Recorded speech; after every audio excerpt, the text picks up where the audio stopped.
Chapter 1: The Festival of Lanterns. The city of Avarenne burned with color. Lanterns the size of shields swung from every archway, glowing gold and red, their light spilling across cobblestone streets polished smooth by centuries of celebration. Perfumed smoke drifted from braziers, laced with the scents of honeyed wine, cinnamon, and roasting meats. Above it all, the river gleamed under the night sky, already crowded with paper lanterns drifting downstream, each carrying the whispered wish of a lover. Izzi, a small elf girl, walked through it as though she belonged to the night itself. The crowd parted without meaning to, the kind of unconscious sway people made when beauty and confidence moved among them. Her long, wavy chestnut hair, streaked with copper, glows like molten fire under lantern light, spilling past her shoulders in loose waves. Her violet-gray eyes are arresting, sharp, playful, and almost dangerous in their intensity, as though they could strip secrets from strangers with a single glance. Her slender, willowy frame, graceful yet coiled with energy, every step like a dancer's. Her tunic clings to her curves just enough to draw the eye, and a silver cuff gleams on her pointed ear. Her mouth is quick to smirk, soft lips curling with mischief that can disarm or unsettle. The faint scar at the corner of her mouth, visible only when she smiles wide, hints at the danger beneath her beauty. Her quarry was already watching her. A man, tall, broad, with hair like raven silk and a grin that promised trouble. His eyes lingered on her as though trying to drink her in before she disappeared. Izzi had met his kind before, festival lovers, drawn in by music and wine and the possibility of forgetting the world for one night. She didn't slow her stride, didn't break the game. She let him follow her through the market square, past jugglers and fire dancers, until they slipped into a quieter alley painted in moonlight. There, she turned. "Are you following me?" she asked, "or leading me somewhere?" "Depends," he said, stepping close enough for her to smell the spiced wine on his breath. "Do you like to be led?" She laughed, low in her throat, the kind of laugh that told him she was already imagining the answer. His hand came to rest against the stone wall beside her head. Hers found the back of his neck, drawing him down. The kiss was deep from the start, heat rising between them in seconds. What followed was a blur of eager hands and whispered names, the faint scrape of her nails against his jaw, the warmth of his skin under her palms. His breath caught when she bit at his lower lip, when her fingers traced the edge of his belt. The night folded in around them, only the sounds of their bodies, the rustle of clothes, and the pulse of the city beyond the walls marking the passing of time. When it was over, they lay tangled on the narrow bed of the rented room, the air thick with the smell of sweat, candle wax, and satisfaction. Izzi's hair spilled like molten copper over his chest as she listened to the muffled laughter of festival-goers beyond the shuttered window. She dressed slowly, letting the fabric of her tunic slide over bare skin, feeling his eyes on her the whole time. "Enjoy the festival," she said, fastening her belt and slipping her silver cuff back onto her ear. She didn't look back as she opened the door. Kaelen was leaning against the opposite wall, arms crossed, a dagger twirling lazily in his fingers. The half-orc raised an eyebrow as she stepped into the lantern light. His green skin catches the glow of torches, highlighting the muscle earned from a life on the road. Broad-shouldered and scarred, his frame equal parts shield and weapon, a constant reminder of his strength. His tusks curled just enough to tug at his expression. He attire for function, not for flair. Simple leathers, worn bracers, and a heavy cloak, all chosen to last rather than impress. A greatsword rests across his back, handles worn smooth, telling of long familiarity. His dark eyes are steady, scanning with the practiced caution. "Subtle," he said flatly. "You know these walls are thin, right?" Izzi's lips curved into a sly smile. "What, were you listening?" "Listening?" Kaelen snorted. Festival musicians stopped playing 3 times. I think the whole damn street was listening. She tilted her head, eyes glittering with mischief. "Jealous?" Kaelen pushed off the wall, his mouth twitching toward a smile he wouldn't quite allow. "Of him? No." His gaze lingered a fraction too long. "Of you making that much noise without me? Maybe." Izzi's laugh was warm, knowing. She hooked her arm through his and pulled him back toward the glow of the festival. "Come on, big man, the night's still young." The crowd swallowed them again, a tide of color and music that tugged them down the main thoroughfare toward the heart of the celebration. Paper lanterns floated above like captive stars, drifting on strings between balconies draped in silks. Fiddles and hand drums competed with the roar of laughter, the scents of roasting lamb and candied figs curling through the air. Kaelen's broad frame cut a path with ease, his arms steady against the small of her back to keep them together. "You know," he rumbled over the din, "you could try pacing yourself. We just got here." Izzi glanced up at him, lips curving. "You're still talking about the bedroom?" "I'm talking about your stamina," he said, though the glint in his eye betrayed him. "I swear you're trying to wear me out." She leaned in close, her voice warm in his ear. "Oh, Kaelen, if I ever decide to wear you out, you'll know it." His tusks caught the lantern light as he smirked. "Promises, promises." They emerged into the river square, where the celebration truly came alive. A wide stone plaza overlooked the water, its edges lined with long tables groaning under plates of spiced meats, steaming breads, and wine decanters sweating in the night air. At the far side, a group of masked dancers spun in a tight circle, skirts flaring in the lamplight. "Gods, I love this city," Izzi murmured, taking in the scene. "Every corner smells like cinnamon." "That's not cinnamon," Kaelen deadpanned. Izzi plucked a skewer of charred meat from a vendor's tray without breaking stride. "Depends who you're asking." She tore off a bite, licking the juice from her lips. "You hungry?" "Starving," Kaelen said, and she was fairly certain he wasn't talking about food as she handed him the rest of the skewer. They wove deeper into the crowd, the hum of conversation softening when a ripple of attention moved toward the far end of the plaza. Izzi followed the shift in energy and saw her, a woman leaning against the balcony rail of an upper terrace, the glow of the lanterns gilding her raven hair and pale shoulders. A mask of gold filigree hid her eyes, but even from here, Izzi felt the weight of the woman's gaze. Kaelen noticed too. "Friend of yours?" "Not yet," Izzi said, her tone slow, almost thoughtful. The masked woman tilted her head, lifted a glass of wine in silent salute, and disappeared inside. Kaelen groaned. "Please tell me you're not going to find her?" Izzi licked the last of the meat's juice from her fingers, smiling like a cat who'd spotted cream. "Oh, I absolutely am." Kaelen pinched the bridge of his nose. "We just got here, Iz."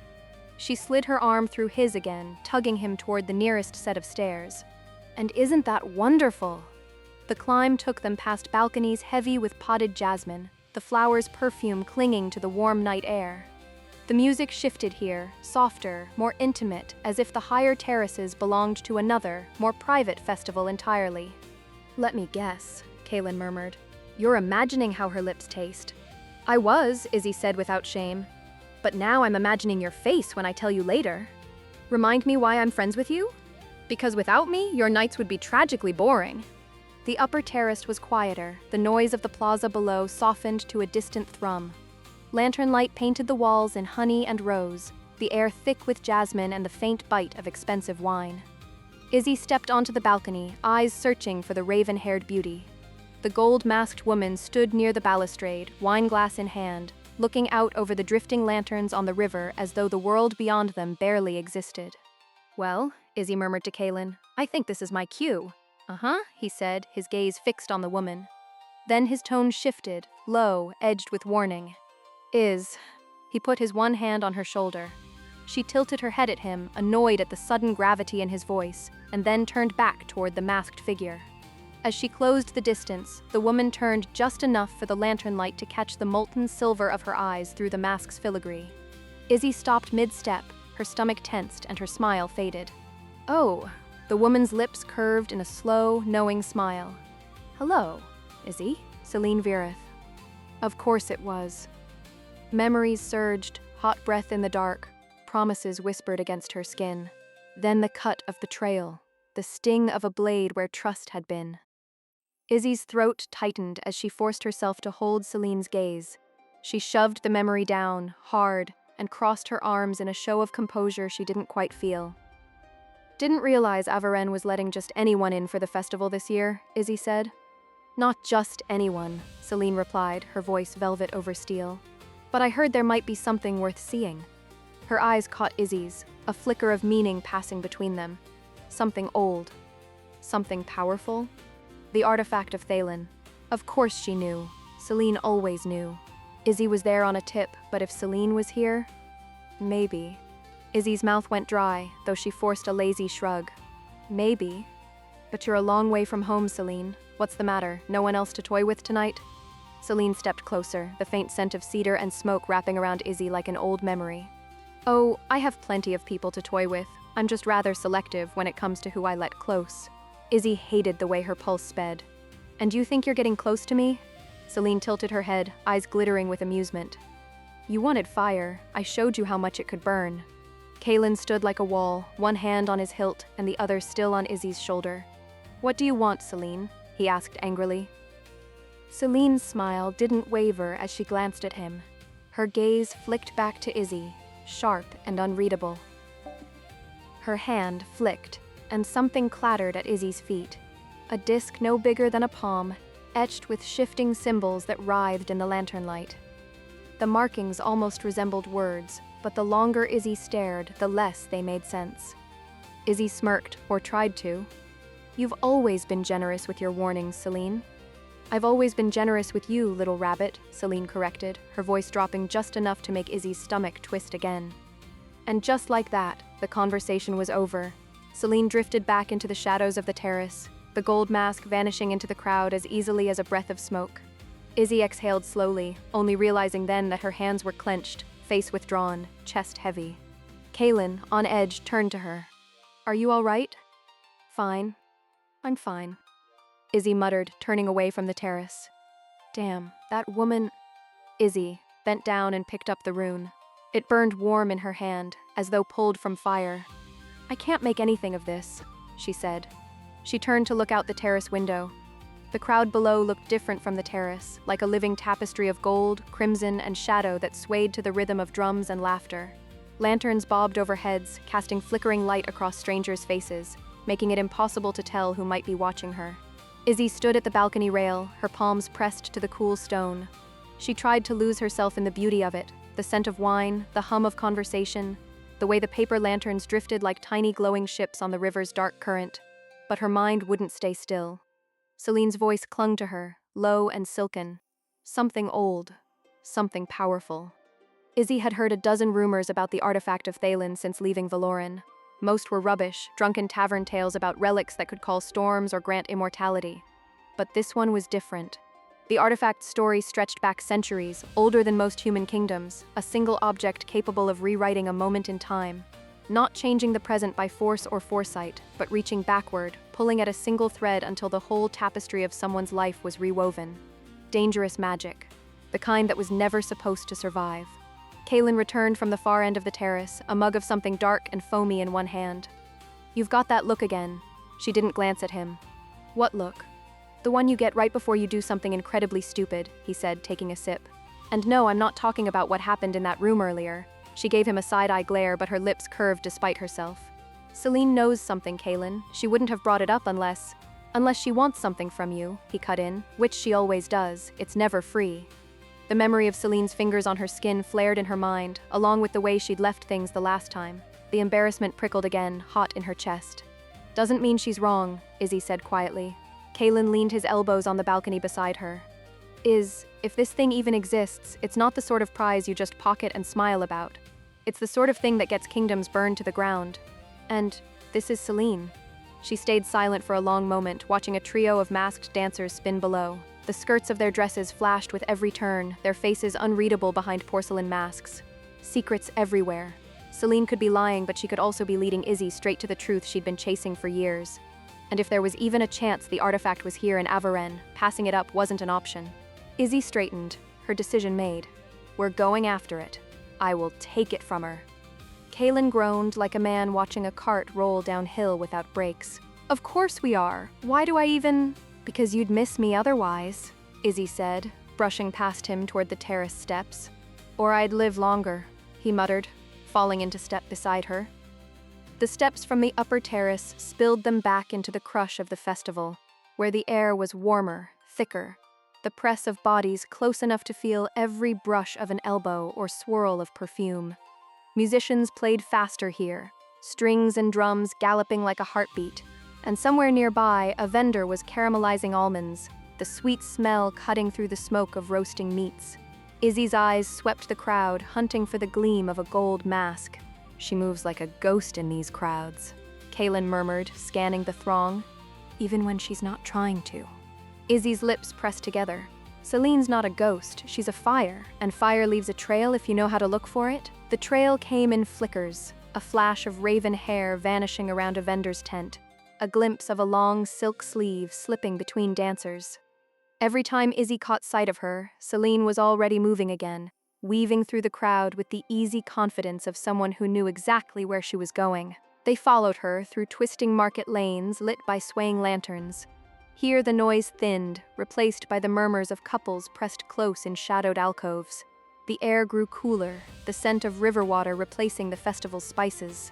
At the end of one narrow lane stood a weathered door, half hidden between a tanner's shop and a shuttered bakery. Celine slipped inside without so much as a glance behind her. Izzi reached the door seconds later, pausing just long enough to press her hand to the rough wood. Warm. Someone had burned a candle inside, recently. She pushed it open. The space beyond was small and dim, lit by a single oil lamp. The smell of damp parchment filled the air, and along the back wall stood a low table scattered with old maps and fragments of parchment, each pinned with small iron weights. Symbols were drawn in dark ink, not words, but curling runes, their shapes as old as the stories Izzi had grown up hearing. Kaelen stepped in behind her, eyes narrowing. "Tell me what I'm looking at, Izzi." Izzi's gaze landed on a folded scrap of parchment weighted beneath a shard of polished obsidian. She picked it up, careful not to smudge the ink. In the lamplight, the drawing came alive, a stylized river bending around a hill crowned with a single tree. Beneath it, in looping script, were 5 words in the ancient tongue, "Where water remembers the moon." Her pulse quickened. It wasn't much, but it was enough. Celine's voice came from the shadows of the room, low and amused. "You always were quick to take the bait." Izzi turned, but Celine was already slipping toward a side door, gold mask glinting in the lamplight. "Find it first," she said, "and maybe I'll let you keep it." The door closed softly behind her, leaving Izzi standing in the lamplight, the map still in her hand. Kaelen exhaled. "So, are we chasing her again, or is this the part where we pretend we're not interested?"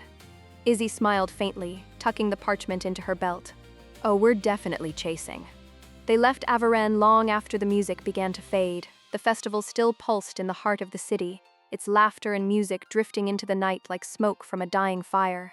From the hilltop road, the sight was breathtaking. Lanterns floated above the streets in shimmering constellations, their reflections trembling in the river below. The whole city seemed wrapped in gold and firelight, a jewel set into the dark crown of the valley. Izzi slowed her stride just enough to take it in. "You ever think," she said softly, "about how places like this only exist for a night? Tomorrow the lanterns will be gone, the music over, and it'll all just be a memory." Kaelen glanced at her, the torchlight picking out the curve of his tusks. "That's the thing about nights like this is, you remember the best parts and forget the rest." She let out a quiet laugh, her eyes lingering on the distant glow. Maybe it was the way the city looked from here, maybe it was the parchment tucked against her hip, but she felt that old ache again, the one that whispered of what could be changed if only she found the artifact. The road curved down toward the river, the noise of the city giving way to the hush of water and the rustle of willow branches. Moonlight spilled silver over the world, turning the grass along the bank into a field of frost. The air smelled of wet stone and cool earth, clean after the crush of the festival. They reached a bend where the current slowed, the water broad and black beneath the sky. Kaelen crouched, running his fingers through the silt. "You think this is the place?" Izzi pulled the parchment free, studying the sketch again. The stylized river, the hill, the lone tree. Here the moon hung low enough that its reflection lay like a molten coin on the water's surface. "Where water remembers the moon," she murmured, the words tasting strange in her mouth. Kaelen straightened, scanning the opposite bank. "I don't like it. Too quiet." "That's because you're waiting for someone to jump out with a sword," she said. "Me, I'm listening for the river to tell me its secrets." He gave her a skeptical look. "You hear anything yet?" She smiled faintly. "Not yet, but I will." They moved along the bank, the grass whispering around their boots, until the shadow of a low hill rose before them. At its crest stood a single gnarled tree, its branches bare but for the silvery lichen that clung to them. The moon's reflection stretched toward it like a path. Izzi stopped, feeling a pull in her chest she couldn't quite name. Whatever lay ahead, she knew, this was where the trail truly began. The hill was steeper than it looked from below. Grass whispered against their legs, and somewhere in the dark, a night bird called low and mournful. The tree's silhouette loomed above, black against the silver sweep of the sky, its bare branches clawing upward as though trying to snare the moon itself. Kaelen's boots were nearly silent for a man his size, but Izzi could feel his presence like a shadow at her back. It was comforting, in its way, the steady, unshakable weight of him. "You'd think," he said quietly, "after all these years, I'd stop noticing the way people look at me." She glanced over her shoulder. "Back in the city?" "Back anywhere," he muttered. "First look's always the same, like they're calculating how fast I can break them in half." "Then maybe they realize I'm not about to, sometimes." Izzi slowed just enough to walk beside him. "And you think I keep you around for your conversational skills?" His tusks caught the moonlight in the curve of a reluctant smile. "Nah, it's my cooking." His tusks caught the moonlight in the curve of a reluctant smile. "Nah, it's my cooking." She chuckled softly, but as they climbed, her own thoughts turned inward. She knew something about being looked at differently, though in her case, it had always been for her beauty, her voice, the way she could step into a room and have every head turn. A gift, they called it. But she remembered the first time she'd felt it was a curse. The whispers in Valoran, the doors that closed in her face after that night, the one she never talked about, the one that had sent her walking the long road out of her home. The wind shifted, carrying the river's scent, and the tree loomed larger now, its trunk thick and gnarled, roots twisting like the limbs of some ancient beast. They circled it slowly. Moss crept up one side, pale as bone in the moonlight.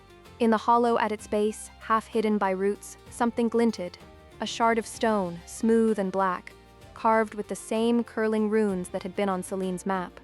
Izzi crouched, brushing dirt away with careful fingers. The air around the shard felt subtly warmer, and for a heartbeat, the moon's reflection in the river seemed to brighten. "That it?" Kaelen asked, his voice low. She lifted it free, the rune lines pulsing faintly under her touch. "No, just the first piece of the trail." Kaelen's gaze flicked toward the dark beyond the hill. "Then I'm guessing someone else will want it too." Izzi slipped the shard into her satchel. "Good. Let them try." They had barely made it halfway down the hill when the grass whispered with movement that wasn't theirs. Kaelen's hand went to the hilt of his sword, but the first figure was already on Izzi, a broad man with breath that stank of cheap ale, one hand clamping over her shoulder, the other pressing cold steel against her throat. His palm slid boldly over her breast, fingers squeezing. "Easy now," he growled into her ear. Izzi's lips curved, even as her eyes stayed cold. "Darling, you could have bought me a drink first." The man's grin faltered. She shifted her weight subtly, testing his grip, even as Kaelen's own trouble stepped into view. 4 more men fanning out around him, 2 with swords drawn, the others gripping heavy clubs. "Put the blades down, big man." One sneered.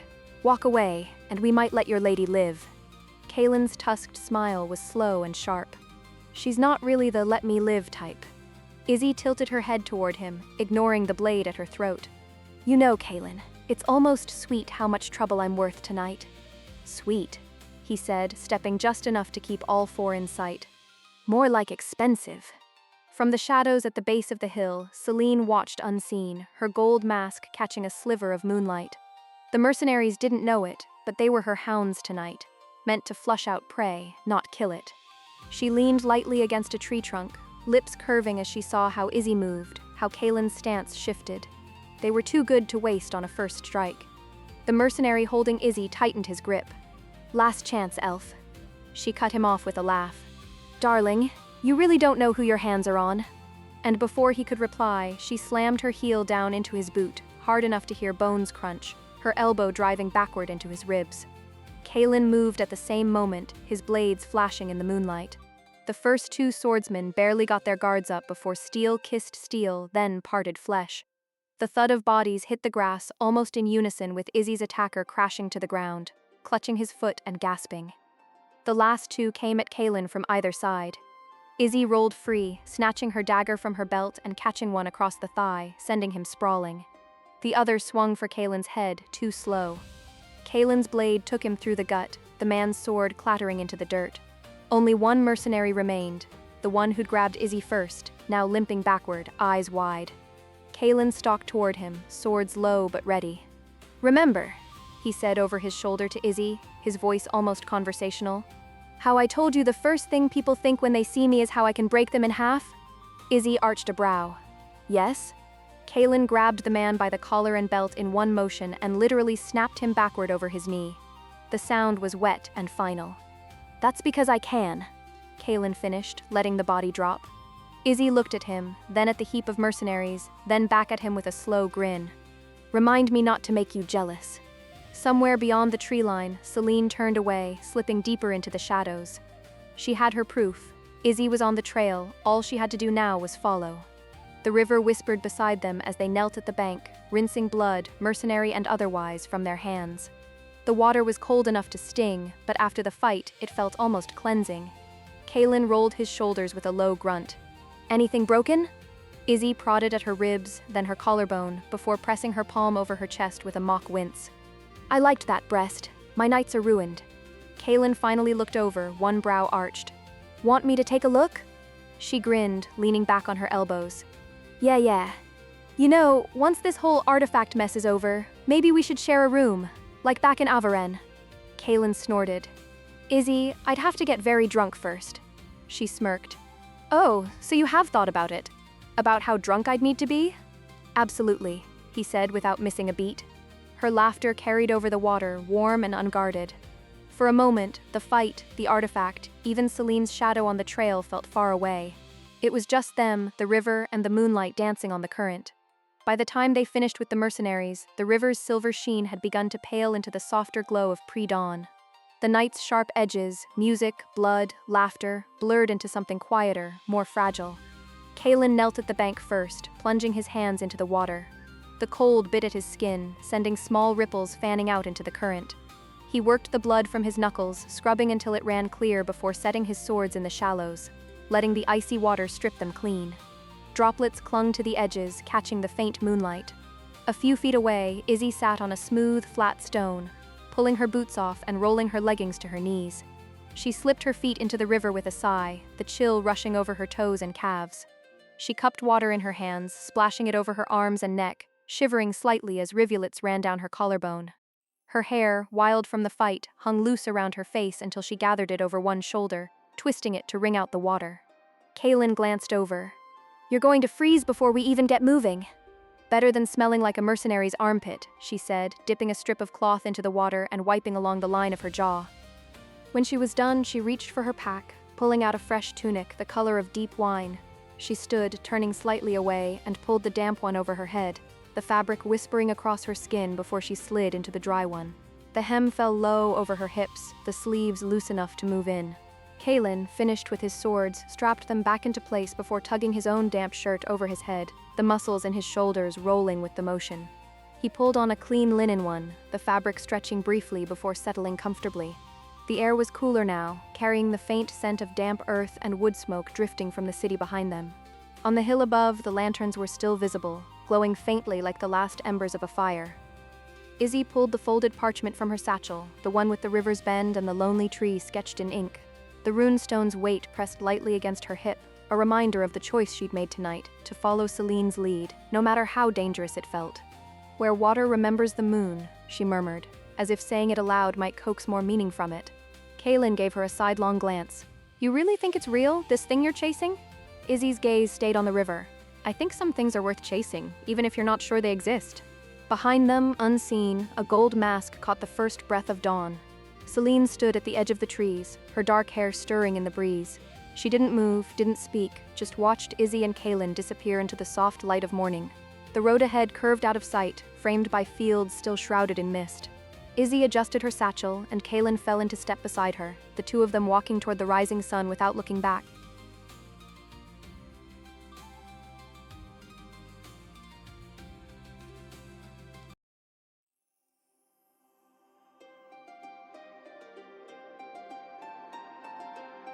Thank you for listening. Please like, comment, and subscribe. More chapters are on the way.